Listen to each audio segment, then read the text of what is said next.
नमस्कार, आप देख रहे हैं पहाड़ प्राइम और आपके साथ मैं हूं पूजा सचदेवा। जोशीमठ शहर को बचाने के लिए बहुत बड़ी मुहिम शुरू हो चुकी है। केदारनाथ और बद्रीनाथ की तर्ज पर ही अब जोशीमठ शहर को बचाने का मास्टर प्लान तैयार किया जा रहा है। आपदा प्रभावित जोशीमठ शहर को मास्टर प्लान के तहत बसाने की तैयारी शहरी आवास विभाग ने शुरू कर दी है और इसी को लेकर शहर विकास और आवास मंत्री प्रेमचंद अग्रवाल ने एक बैठक की। बैठक में यह तय हुआ कि जोशीमठ शहर को एक बार फिर से मास्टर प्लान के तहत बसाया जाएगा। प्रायोरिटी पे हम लोग जो है जोशीमठ को ले रहे हैं और हमारे यहाँ जिस मास्टर प्लान के लिए एजेंसी REPL को पहले नामित किया गया था और उससे कहा भी गया था कि वो अपना काम प्रारंभ करे, लेकिन अब हमने तय किया है कि उसको हम जल्द बुला के और जोशीमठ भेज रहे हैं ताकि वहाँ जो एजेंसीज काम कर रही हैं, जो स्टडीज़ कर रही हैं, एजेंसी जो सर्वे कर रही हैं, उनके साथ कोऑर्डिनेट करके ये जानकारी ले कि कहाँ पे अंतिम चिन्हीकरण का काम होगा ताकि हमारी ये टीम उसमें मास्टर प्लान का काम प्रारंभ करे। जोशीमठ के बहाने कांग्रेस प्रदेश सरकार को घेरने की कोशिश कर रही है। कांग्रेस विधायक प्रीतम सिंह ने प्रेस कॉन्फ्रेंस की, कहा कि सरकार ये तय नहीं कर पा रही कि जोशीमठ में लोगों का विस्थापन कहां पर किया जाना है, मुआवजा राशि किस आधार पर दी जानी है। हम सरकार से कहना चाहते हैं कि जिस तर्ज पर बद्रीनाथ और केदारनाथ में लोगों का विस्थापन हुआ और उनको मुआवजा दिया गया, उसी तर्ज पर जो है जोशीमठ के लोगों को भी मुआवजा सरकार देने का काम करे और साथ ही साथ उनका विस्थापन करने का भी काम करे। ये हम सरकार से मांग करना चाहते हैं। और इसी बीच एक बड़ा अपडेट ये है कि जोशीमठ में PWD के गेस्ट हाउस पर भी खतरा मंडरा रहा है। PWD के गेस्ट हाउस में बड़ी दरारें आ गई हैं। प्रशासन अब गेस्ट हाउस को तोड़ने की कार्रवाई करेगा। बड़ी जानकारी, जोशीमठ में PWD के गेस्ट हाउस पर भी खतरा मंडरा रहा है। बड़ी दरारें PWD के गेस्ट हाउस में देखने को मिली हैं और प्रशासन अब गेस्ट हाउस को भी तोड़ने की कार्रवाई करेगा। जोशीमठ में लगातार देखिए खतरा बढ़ता चला जा रहा है। दरारों का ये सिलसिला कम होने का नाम नहीं ले रहा और अब PW के गेस्ट हाउस में भी बड़ी बड़ी दरारें देखी गई हैं और प्रशासन गेस्ट हाउस को तोड़ने की कार्रवाई करेगा। और चलिए अब आपको जोशीमठ आपदा पर आज का अपडेट बताते हैं। आपदा प्रबंधन सचिव रंजीत सिन्हा ने जोशीमठ आपदा पर ताजा अपडेट दिया है। अब तक 849 घरों में दरारें आ चुकी हैं। 4 असुरक्षित वार्ड में 167 भवन भी शामिल हैं। इसके साथ ही अब तक 250 घरों से लोगों को शिफ्ट भी किया गया है। आपदा प्रभावित 207 लोगों को 1.5 लाख रुपए आर्थिक मदद मुहैया करवाई गई है। JP कॉलोनी में 15 भवन असुरक्षित हैं। रंजीत सिन्हा ने बताया कि मॉडल हट्स जोशीमठ के TPC तिराहे के पास बनाए जा रहे हैं और पीपल कोठी में 130 परिवारों के लिए स्थायी घर बनाए जाएंगे। मुख्य सचिव कल सभी एजेंसियों के हेड के साथ 12 बजे वीडियो कॉन्फ्रेंसिंग के जरिए बात करेंगे और अभी तक इसमें प्रगति रिपोर्ट के बारे में भी जानकारी ली जाएगी। जो परिवार विस्थापित किए गए हैं, जो राहत शिविरों में ले जाए गए हैं, 250 हो गई है, कल 237 थी और उनमें कुल सदस्यों की संख्या 838 है। बाकी जो संख्या है जो राहत शिविरों की चिन्हीकरण थी, उसमें कुल कक्ष जोशीमठ में 615 जिसकी क्षमता 2190 है और पीपल कोठी में कुल कक्ष 491 है जिसकी क्षमता 2205 है। जोशीमठ के आपदा प्रभावितों के लिए एक बड़ी राहत की खबर है। छात्र छात्राओं के लिए शिक्षा विभाग ने एक फैसला लिया है कि प्रभावित छात्र छात्राओं से परीक्षा केंद्र के लिए विकल्प उन्हें मिलेगा। तो देखिए, परीक्षा केंद्र के लिए विकल्प मिलेगा प्रभावित छात्र छात्राओं को। शिक्षा विभाग ने ये बड़ा फैसला छात्र छात्राओं के लिए लिया है। छात्रों से मैं मिला तो उनका भी कहना था कि हमको जो बोर्ड के पेपर है, चाहे CBSE के हैं चाहे उत्तराखंड बोर्ड के हैं, तो आज ही मैंने अभी बैठक की है शिक्षा विभाग की और CBSE बोर्ड के उसको मैंने बुलाया था उन लोगों को और उसमें निर्णय लिया गया कि छात्रों से ऑप्शन लिया जाएगा कि विस्थापित छात्र जहां भी से भी परीक्षा देना चाहता है, हाई स्कूल और इंटरमीडिएट बोर्ड की, उनको उसमें छूट दी जाएगी कि वो जहाँ भी वो गोपेश्वर देना चाहते हैं, वो पीपल कोठी में रहना चाहते हैं, जहाँ भी वो विस्थापित होंगे वहीं से उनको जो है परीक्षा में बैठने की अनुमति दी जाएगी। जोशीमठ में होटल्स और घरों में नई दरारें रुक नहीं रही हैं। शहर के और बड़े होटल्स नागवणी में दरारें आ गई हैं और इसके बाद इस होटल को भी गिराया जा सकता है। इसी के साथ ही ABP गंगा के कैमरे में दहशत पैदा करने वाली दरारों की कुछ और तस्वीरें भी कैद हुई हैं। इस रिपोर्ट में आपको दिखाते हैं।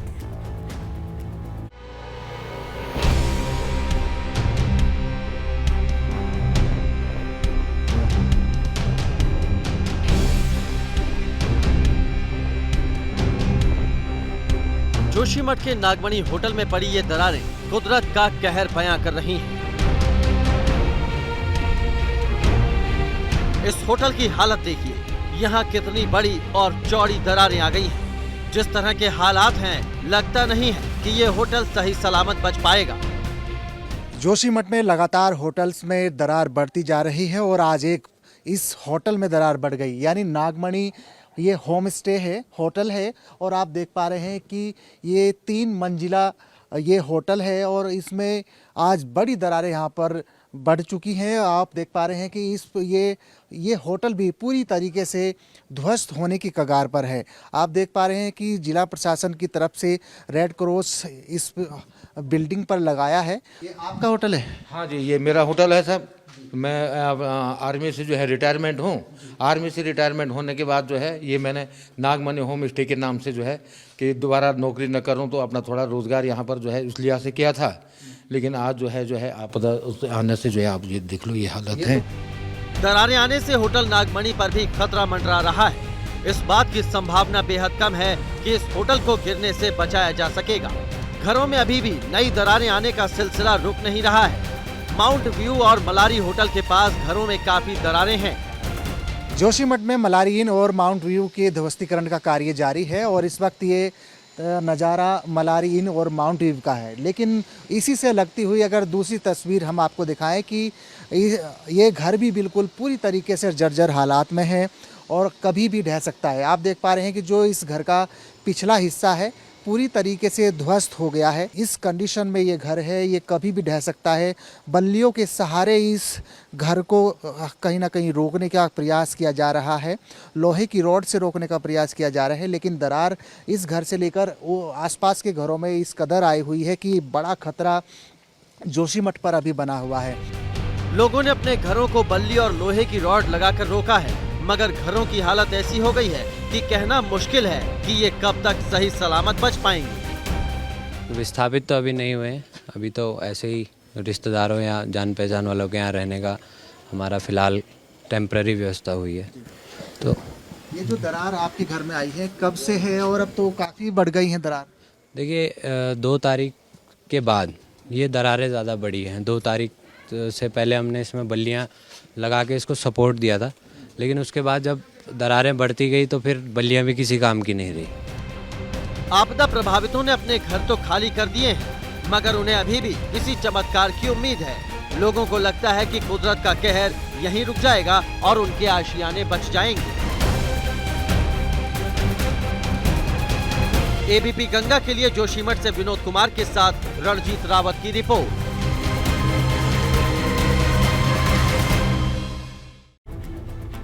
मौसम भी जोशीमठ के लोगों की परीक्षा ले रहा है, क्योंकि पहाड़ों में बर्फबारी हो रही है।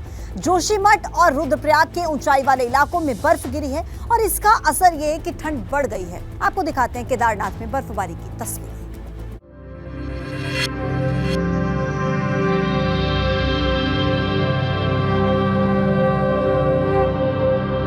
बर्फ से बाबा केदार का अभिषेक।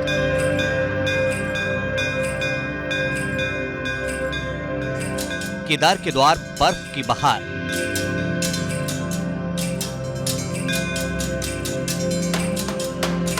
बर्फ की सफेद चादर में लिपटी केदार घाटी।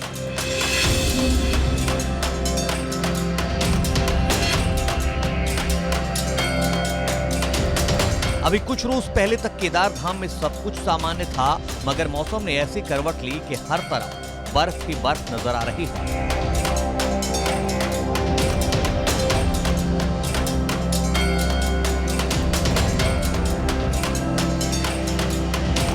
हेलीकॉप्टर से ली गई इस तस्वीर में केदारपुरी बेहद ही खूबसूरत नजर आ रहा है।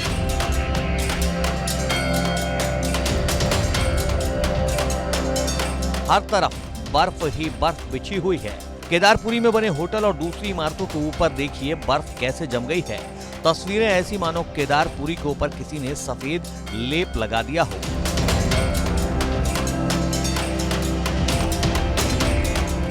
अब केदारनाथ मंदिर के आसपास भी नजर डालिए, यहाँ भी बर्फ जमी हुई है। मंदिर परिसर में देखिए कैसे बर्फ जमी हुई है। फिलहाल केदारनाथ धाम के कपाट बंद है। बर्फबारी के बाद निर्माण काम में लगे मजदूर वापस लौट आए हैं। अब केदारनाथ धाम में सिर्फ आईटीबीपी के 10 जवान मौजूद हैं, जिन्हें मंदिर की सुरक्षा की जिम्मेदारी दी गई है। एबीपी गंगा के लिए रुद्रप्रयाग से रोहित डिमरी की रिपोर्ट।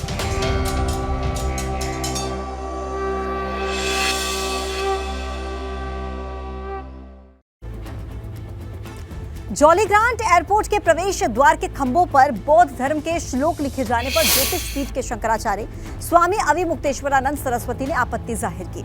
अविमुक्तेश्वरानंद का यह कहना है कि देवभूमि आदि गुरु शंकराचार्य जी के नाम से पहचानी जाती है और ऐसे में ये अच्छा होता कि इन खंभों में देवी देवताओं के बारे में कोई जानकारी होती। शंकराचार्य अविमुक्तेश्वरानंद ने एक बार फिर से जॉलीग्रांट एयरपोर्ट का नाम आदि गुरु शंकराचार्य के नाम पर रखने की मांग उठाई।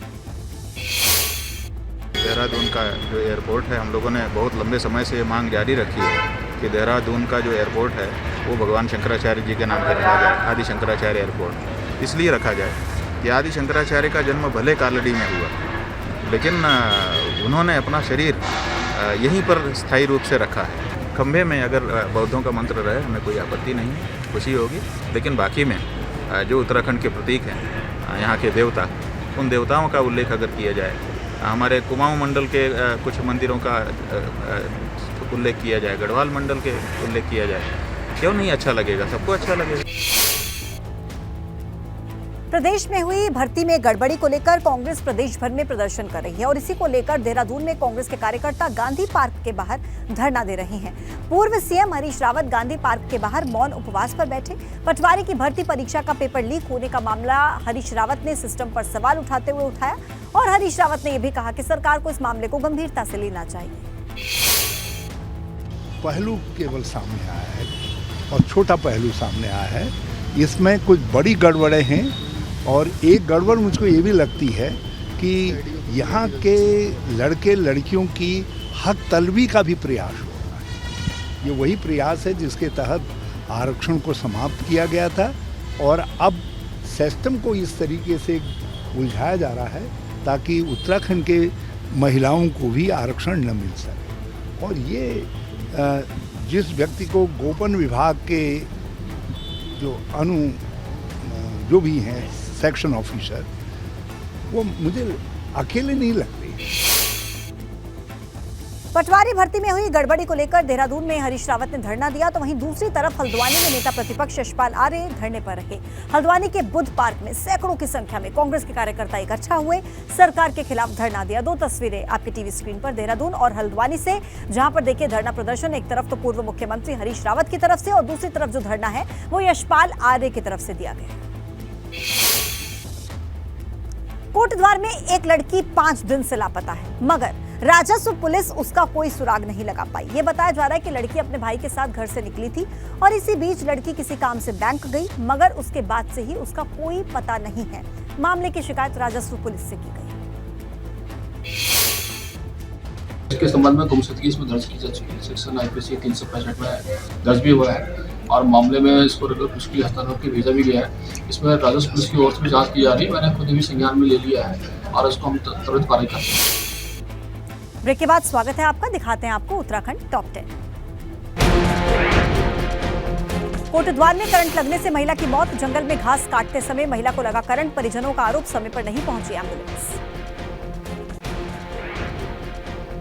श्रीनगर पुलिस ने प्रोफेसर के घर हुई चोरी के मामले में खुलासा किया। आरोपी को चोरी के गहने के साथ किया गिरफ्तार। घर में पेंटिंग का काम करता है आरोपी। नैनीताल में गैंगस्टर्स के खिलाफ हुई कार्रवाई की तैयारी। काली कमाई से संपत्ति इकट्ठा करने वाले लोगों पर कार्रवाई। कुर्क की जाएगी संपत्ति। टिहरी में बोट मालिकों और दुकानदारों की मांग। बोटिंग पॉइंट पर बनाई गई दुकानों को पहले स्थानीय दुकानदारों को देने की मांग। स्वास्थ्य सचिव ने आर राजेश कुमार ने किया मसूरी के सरकारी अस्पताल का निरीक्षण। अस्पताल में गंदगी मिलने पर लगाई कर्मचारियों को फटकार। व्यवस्थाएं दुरुस्त करने के निर्देश। डीएम हरिद्वार ने रुड़की के भगवानपुर में लगाया जनता दरबार। 38 शिकायतों में से 16 शिकायतों का मौके पर निपटारा किया। रामनगर में पुलिस ने किया लड़की के अपहरण की बात से इनकार। लड़की के परिजनों ने दी गुमशुदगी की तहरीर। टिहरी में खाई में गिरी कार, हादसे में कार सवार 3 लोगों की मौत। आगरा खाल से दिवाली जा रही थी कार। जोशीमठ को बचाने के लिए करवाया गया हवन यज्ञ। नृसिंह मंदिर में पुजारियों और व्यापार मंडल से जुड़े लोगों ने किया हवन। उत्तरकाशी में नजर आ रही माघ मेले की धूम। मेले में कंडार देवता की प्रतिमा के साथ निकाली गई स्वांग यात्रा।